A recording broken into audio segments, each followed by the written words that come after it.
I was at this high-end rooftop lounge in Austin last week, watching a man who seemed to have finally arrived.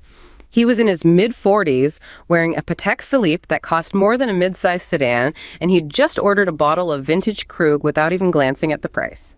He was there with a woman in her late 20s, and he carried this specific air of absolute confidence, the kind you only get when you are certain your network is your ultimate shield. He was leaning in, talking about his recent Series B exit, clearly waiting for that familiar look of impressed security to wash over her. But then a group of guys in their early 20s sat at the table next to them. They were wearing basic t-shirts and jeans, laughing loudly, probably splitting the bill for a round of standard beers. I watched the woman's eyes. It wasn't just a polite glance. It was a visceral, magnetic pull toward the energy at the other table. The successful man noticed it too. His posture stiffened. He started talking a little louder, dropping the name of his architect, almost trying to use his bank statement as a physical barrier. It didn't work. For the rest of the night, despite the vintage champagne, he didn't look like a winner. He looked like an expensive fossil. Later, as he was waiting for the valet, he caught my eye and muttered, almost to himself, "I did exactly what they told me to do. I spent 20 years building this. Since when did the rules change?" Ma'am. That look of quiet devastation is the new reality for the modern provider. And that phrase you overheard, since when did the rules change? That's the entire question, isn't it? That man's experience, feeling like an expensive fossil, it's the perfect real-world example of what we're going to talk about. It felt like watching a glitch in the Matrix. Everything he did was supposed to guarantee a certain outcome, and it just didn't. Exactly. Because this is the core of what evolutionary psychologists call evolutionary mismatch. It's the fundamental cold-blooded reason why success, as we've traditionally defined it, has started to fail so spectacularly for some people. Okay, so define that for us. What is evolutionary mismatch? Well, our psychological mechanisms, our instincts, our emotions, the decision rules that guide our behavior, they evolved over 99% of human history. Back in hunter-gatherer environment. Precisely. They evolved to solve very specific recurrent problems related to survival and reproduction in those ancestral settings. These are what we call adaptations. But when the modern environment changes too quickly, and I mean far, far faster than genetic adaptation can keep up. Which is what's happening now. Right. Those same evolved decision rules are suddenly being fed these totally novel, mismatched inputs. And the result is almost consistently what we call maladaptive output. So the rules haven't actually changed. What's changed, and it's changed rapidly and globally, is the data our brains are processing. And that's what creates the pain and confusion that man in Austin was feeling. So if that's the core mechanism, our mission for this deep dive is to basically deliver the autopsy report on that traditional beta provider contract. We need to get to the bottom of why financial success, which for generations was the guarantor of status and desirability, has suddenly lost its power to compensate for a lack of youth and physical vigor. Yeah, that's the question. Why is the Patek Philippe losing to the 20-year-old in a t-shirt? Exactly. So we're going to trace this collapse through, I think, 3 really disruptive and interconnected domains. First, we'll look at the economic piece, the systematic dismantling of the needed for a provider, which is being driven by things like a basic income guarantee and just the general rise of female economic autonomy. The foundation of the old contract. Right. Then second, we'll get into the digital amplifier, how the modern dating market basically quantifies and broadcasts physical traits, making them the main currency. The quantification part is key. It is. And then finally, we'll look at the psychological response to all this, specifically this resurgence of ancient philosophy like Stoicism as a kind of toolkit for navigating this new and frankly, pretty brutal reality. So let's start there with that core concept, mismatch. We talk about adaptations, these inherited traits that stuck around because they solved a problem in our evolutionary past. But the world we're in now, especially the social world, it's profoundly unrecognizable to our ancestral wiring. So how do we classify this type of mismatch? Why is it so powerful? So the specific type we're focusing on is what's often called a hijacked mismatch. And it's really critical to understand that the evolved psychological mechanism itself is still functioning perfectly. It's still following the original decision rule that gave us an advantage ancestrally. Okay, so the machine is not broken. The machine is not broken. The hijack happens because novel, modern stimuli are just so effective at triggering that mechanism that they end up being favored over the original adaptive stimuli it was designed to process. The output might be a total disaster for you personally, but the wiring is working exactly as intended. I think the easiest way to understand this is the food example. It's the most intuitive one, right? It shows how a really good ancestral rule can become a really harmful modern one. It's the classic example. So the rule is eat the sweetest tasting things. And that was incredibly useful when the sweetest things in your world were, what, a rare piece of ripe fruit or a honeycomb? Yeah. Energy dense? Exactly. That decision rule was a perfect survival strategy. It helped you find crucial carbohydrates and nutrients. But today, the sweetest things aren't fruit. They're refined sugar, highly processed calories, manufactured foods. Soda, candy, energy drinks. Right. Things that are unnaturally high in caloric load and usually pretty low in actual nutrition. The mechanism in your brain still screams, consume this, it's energy rich. But the input is now what we call supernormal. Supernormal? It provides such an intense, concentrated signal that it just overwhelms the biological limits of the mechanism. Our physiological systems, like the ones that regulate insulin, they evolved for natural, sporadic sugar, not for the constant, intense flood we get from modern diets. And that leads to chronic disease. Okay, so this idea of a supernormal stimulus, an artificially enhanced input that triggers an old mechanism way more strongly than the natural thing it evolved for, that translates directly to attraction and social status, doesn't it? It's a one-to-one translation. When we apply this hijacked mismatch idea to the modern mating landscape, what changes the scale? And it's the scale in two specific areas: population density and the visibility of outliers. What do you mean by that? Well, ancestrally, mating was a local affair. You lived in small, kin-based groups, maybe 150 people tops. So all the inputs you used for assessing things like resource availability or who your competition was were constrained by who was physically around you. So your competition was the strongest or wealthiest guy in your village, and that was your entire frame of reference. That was it. But now, the frame of reference is global. It's global, it's instantaneous, and it is highly, highly curated. We are exposed to inputs from environments with population densities that are, in some cases, up to 100,000 times larger than what we evolved in. And even more critically, we see this constant proliferation of highly attractive, high-status individuals, actors, models, fitness influencers, billionaires. And we encounter them almost entirely electronically. That's the key. That is the supernormal stimulus being applied to the mate selection mechanism. So the piece of our brain that evolved to figure out male competitive standing or female mate availability based on a local pool of maybe a few dozen people is suddenly being fed this constant, unfiltered stream of the absolute top 0.01% of physical specimens from around the entire globe. And that is a definition of the hijack. The consequence for the typical person's self-perception is it's devastating. If your brain perceives, even subconsciously, that the average quality of mates available digitally is astronomically high. Because it can't tell the difference. It can't. It can't distinguish between a globally selected image of a supermodel and a physically present local potential partner. So it dramatically lowers your own self-perceived desirability compared to the ancestral baseline. This effect destabilizes commitment in existing relationships, and critically, it makes those traditional status markers like resource provision look inadequate when you compare them to amplified physical perfection. The biological signal is just louder. The biological signal is way louder than the financial signal in this new environment. That brings it right back to the Austin rooftop. It makes that scene completely understandable. The man's investments, the watch, the champagne, the startup exit, that was all optimized for an ancestral mechanism that prioritized resource provisioning. A mechanism that used to work flawlessly. But the woman's mechanism was, at least in that moment, hijacked by the immediate, visceral, amplified energy of youthful vigor. It was a supernormal stimulus compared to his financial status signals. But this shift wouldn't be quite so seismic if that resource-based contract hadn't already been systematically dismantled from another direction. Right. The economic foundation has been kicked out from under it. Which leads us directly into our second section, the economic disruption. For most of human history, men needed to provide resources because, simply put, survival required it. But now, economic autonomy, especially for women, is just reducing the adaptive necessity of having a resource-based partner. This is a massive tectonic shift, and it strikes right at the heart of traditional relationship dynamics. Yeah. The change is being driven, fundamentally, by the increased economic autonomy of individuals, and that's being accelerated by certain wealth distribution policies. Like a basic income guarantee or big... Exactly. If you look at the push for a policy like a basic income guarantee, a core argument among many feminist and social justice advocates is that the payment has to be individually based. This is a very deliberate policy choice. Why is that so important?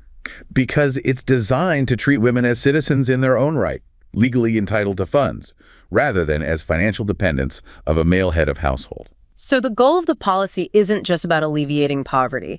It's explicitly aimed at decoupling economic survival from a required provider. That's it. Traditional welfare models, they often looked at the household as a single economic unit, and that implicitly penalized women for their partner's income, even if she had very little personal control over that money. By making the income unconditional and individual, a policy like BIG is designed to support gender equality by reducing that intra-household inequality. So it provides a baseline of resources that makes a woman's financial existence independent of her partner's wealth. Yes, it gives her a floor.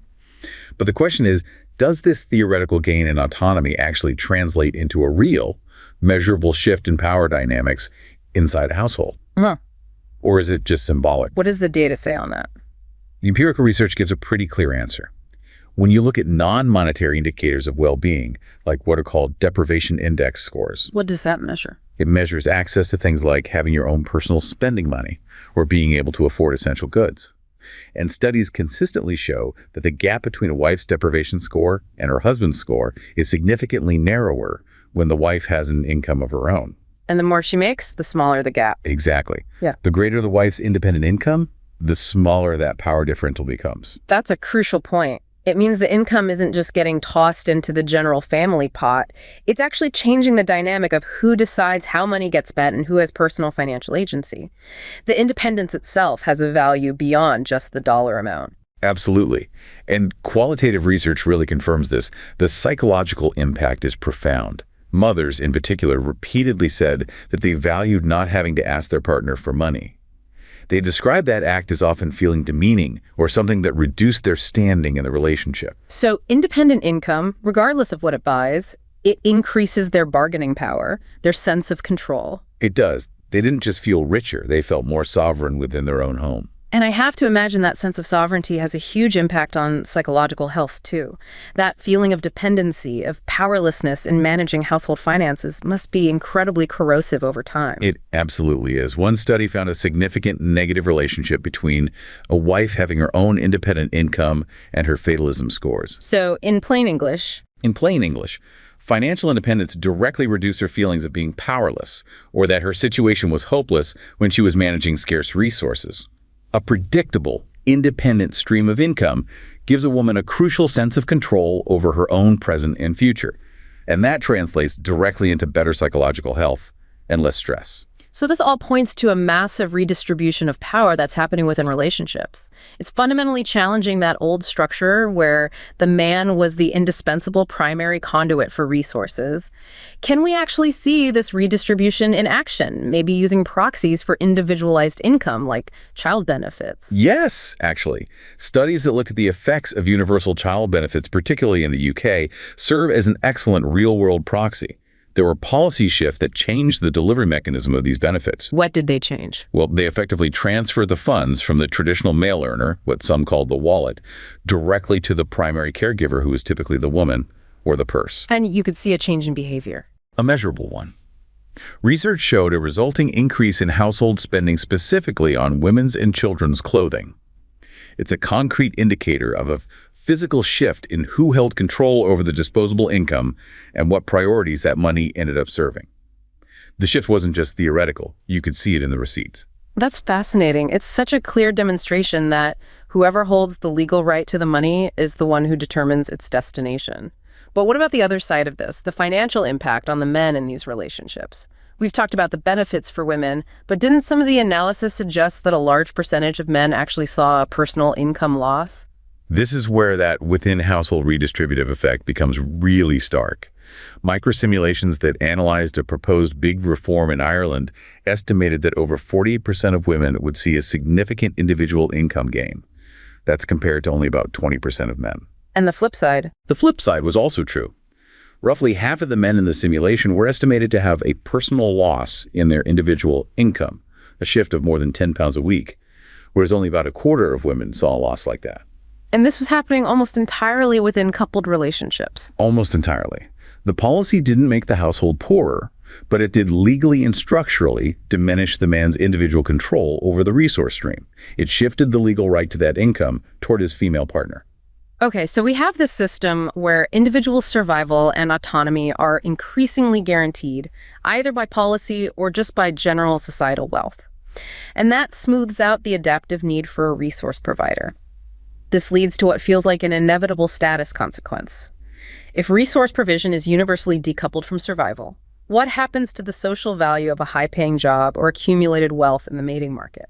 It suffers a significant status demotion. The intrinsic value of being the indispensable provider, it just diminishes sharply when external forces like UBI or universal services or simply more dual-income households guarantee that baseline of survival. So status, which once mapped pretty efficiently onto how much money you made, becomes disconnected from it. Exactly. A high-paying job is still great for buying luxuries, but it's no longer necessary for survival. And survival is the ultimate adaptive metric that our brains are wired to care about. And that brings us right back to the risk of society becoming a giant high school. If the traditional path to competition translating productive economic effort into status is systematically undercut, where does all that competitive energy go? It reverts to more primitive, more easily quantifiable traits. If job status no longer guarantees you access or respect, then men who traditionally focused all their effort on economic production can feel a profound sense of futility. So they shift their efforts. They shift their efforts away from productive economic output and toward non-productive forms of competition. An intense focus on physical appearance, on physique, on charisma. Or, if the cost of that competition seems too high, they might just withdraw entirely. The dynamic is brutal. You're forcing status competition back onto essential biological traits, or what we call phenotypic quality, which are much harder to change and are highly visible. It sounds like the ultimate evolutionary mismatch. The reward system we built, secure status through wealth, is being rendered ineffective, and the vacuum that's left is immediately filled by this hyper-amplified signal of biological vigor. And that sets the perfect stage for our next section, the digital amplifier. The mechanism that doesn't just prioritize those biological signals, but quantifies them with ruthless cold efficiency. Right, because the digital environment has taken this simmering biological preference shift and just put it on steroids. It's formalized it by giving us real-time, objective behavioral data on what actually drives that initial mate selection. And that data, it confirms the sheer scale of the shift we're talking about. You know, as we mentioned before, the big methodological problem in dating research has always been the gap between what people say they want and what they do. People will reliably tell you in a survey that they prioritize intelligence, fidelity, kindness. But their actions in a high-speed, high-stakes environment like swiping on a dating app often tell a very, very different story. And that gap is exactly what this groundbreaking 2025 UC Davis study was trying to bridge. It was. Instead of relying on self-reports, they used a research method called conjoint analysis. Now, this technique is borrowed from market research, and it's designed specifically to capture what's called revealed preference. How does it do that? It does it by forcing participants to make complex trade-offs between competing variables in a simulated but very realistic choice environment. So instead of just asking, do you like smart people? Yeah. It forces a choice. It's more like, would you rather swipe right on profile A, who is highly attractive but has average intelligence, or profile B, who is average looking but exceptionally intelligent? Exactly. It forces you to reveal what you truly value by making a trade-off. The study involved 445 heterosexual and bisexual dating app users in Germany, aged 18 to 35. The researchers showed them 12 distinct swiping scenarios. And each profile was different. Each profile contained 5 systematically varied attributes. Physical attractiveness, which was on a quantifiable rating scale. Intelligence, presented as an IQ score. Job status, height, and the quality of the biotext. By analyzing the, I think it was over 5,300 actual decisions made, they could precisely figure out the independent impact of each of those traits on the initial choice to swipe right. Okay, let's get into the numbers, because this is where the autopsy report on the traditional provider contract really gets delivered. What was the overwhelming priority in these revealed choices? The data delivered a brutal, undeniable finding. The overwhelming determinative selection was physical attractiveness, or phenotypic quality. Quantify that for me. The quantified data showed that improving a person's attractiveness rating by just one standard deviation, so a measurable shift from, say, average to noticeably above average, increased the odds of them being selected by approximately 20%. A 20% increase in matching odds for a one standard deviation jump in looks. That is a massive return on investment for physical capital. So how did the other status markers compare, the things the guy in Austin was banking on? The comparison is just astonishingly stark. The exact same level of improvement, one standard deviation in intelligence, presented as a high IQ on the profile, raised the selection odds by only 2%. Wait, say that again. 20% for looks, 2% for intelligence. 2%. We're talking about a tenfold difference in impact. Job status and height, while they were statistically relevant, showed effects that were anywhere from 7 to 20 times smaller than the influence of physical appearance. In that initial screening phase, which determines whether you even get to interact, those traditional markers were functionally negligible. That is just a knockout blow for the provider model. The economic status that man spent 2 decades acquiring it simply doesn't even register in the opening sequence of the digital game compared to the raw power of visual appeal. A 20% bump for looks versus a 2% bump for brains suggests that the digital interface is basically a high-speed, high-fidelity biological scanner, not a socioeconomic resume reviewer. That is the perfect way to frame it. The resource provision mechanism has been rendered powerless by the sheer, amplified, quantifiable signal of visual appeal. The supernormal stimulus is winning, hands down. And what's more, the study revealed something else. A finding that runs completely counter to decades of self-report evolutionary theories. Which was? Remarkable gender homogeneity in selection. Whoa. Okay, I could challenge that a bit. For decades, the established model, based on surveys, has argued that men prioritize looks far more than women, and women, in turn, prioritize resources and status. Is the study saying that both men and women were prioritizing physical appeal at the same rate? It is. The conjoint analysis found that both men and women showed nearly identical patterns. They both prioritized physical attractiveness over all the other attributes that were tested: intelligence, job, height, and biotext. Both genders, when forced to make a real-time choice, put visual phenotypic quality above the traditional social and economic markers. What about height? That's always cited as a big gender-specific preference. Even height only had a small, consistent positive effect for both groups. It was still completely dwarfed by overall attractiveness. So the whole argument that women are primarily seeking resource provision is, well, it's heavily challenged by this behavioral data, at least in that critical initial access phase of the digital market. That's the core conclusion the researchers came to, that the traditional finding of large gender differences in mate preferences was probably just an artifact of using flawed self-report survey methods. Participants felt obligated to say the socially desirable thing, not what actually drives their decisions. The battle for status, at least at first, has shifted entirely from the abstract world of finance and productivity to the concrete biological world of physical presentation and youth. The consequence for anyone listening is brutally simple. It is. If that initial stage is dominated by phenotypic quality, the only rational advice for engaging with it is to prioritize choosing high-quality, high-signal pictures. The signal strength of your visual presentation just overwhelms almost everything else in that environment. And this sets up a massive psychological problem, right? We've established the traditional contract is failing economically, and the resulting competitive vacuum is being ruthlessly quantified biologically. This leaves people, especially young men, who were socialized with the expectation that work equals worth, feeling this profound loss of control. A loss of psychological sovereignty. Yes, if the market doesn't value your effort in the way you were told it would, you start seeking control somewhere else. And what's the major modern response we're seeing to this feeling of biological and economic determinism? The response is a significant modern trend back towards ancient philosophy, specifically Stoicism, as articulated by people like Marcus Aurelius in his Meditations. The appeal is just.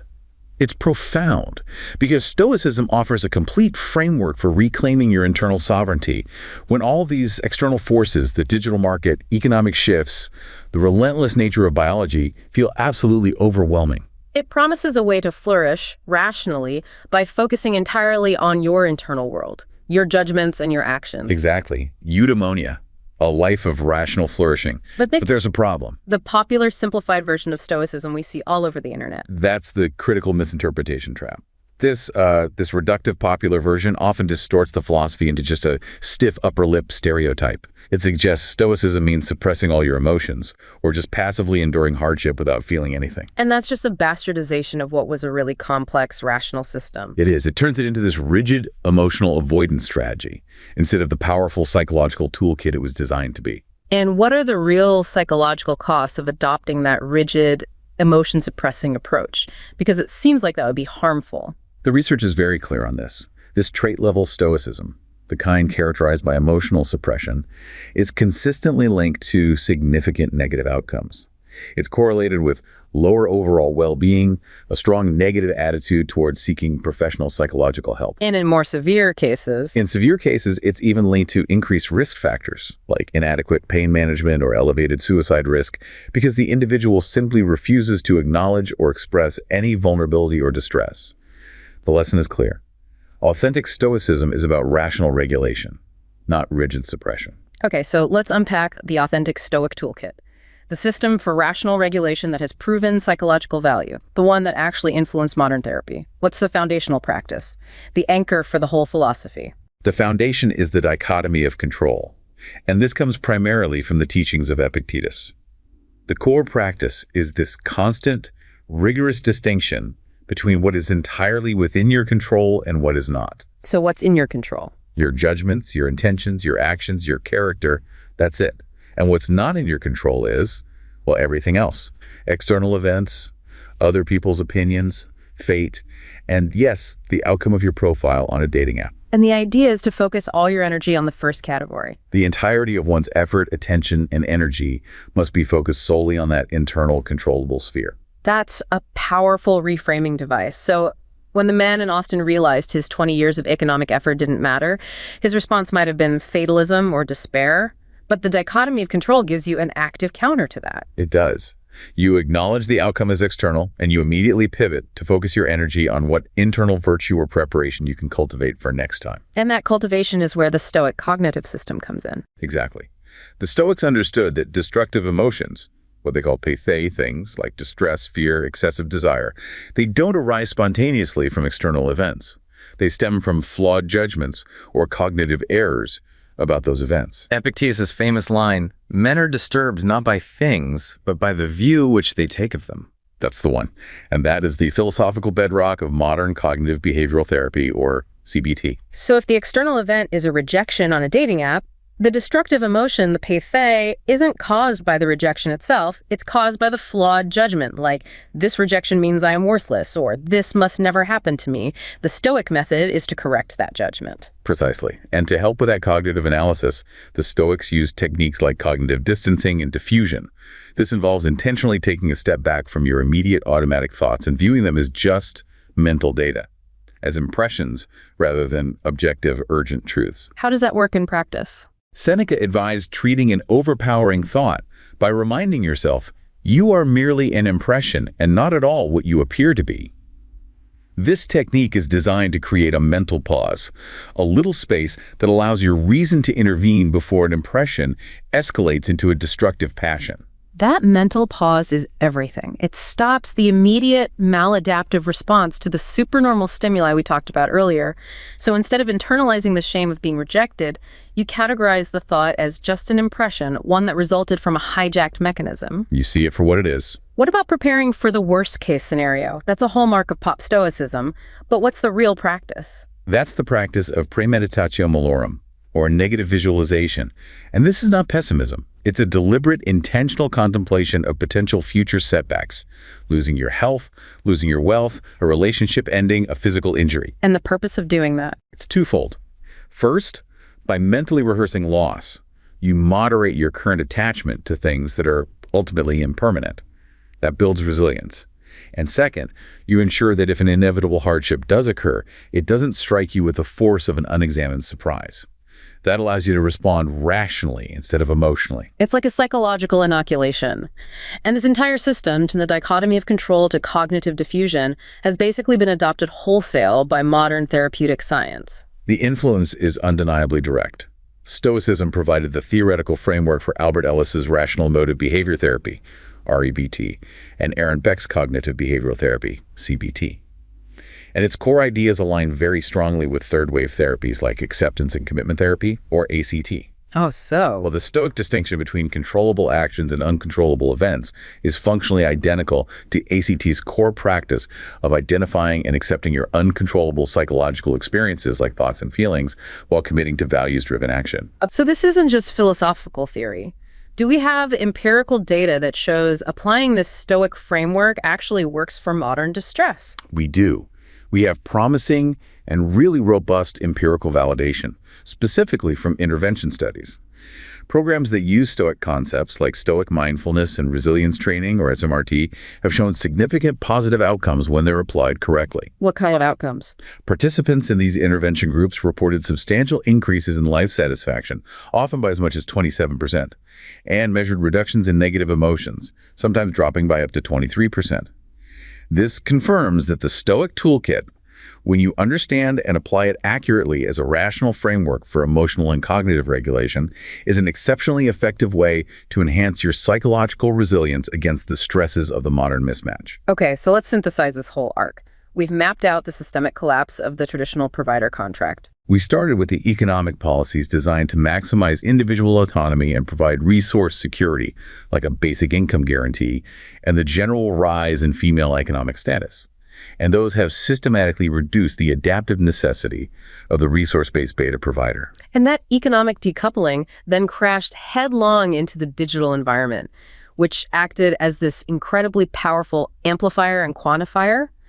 The tools our brains evolved to assess desirability tools that once factored in local resources and reputation are now just completely hijacked by these supernormal electronically transmitted stimuli that prioritize raw phenotypic quality. The old adaptive mechanism work hard, translate that economic output into status, is now being rendered ineffective by a flood of new, easily quantifiable biological inputs.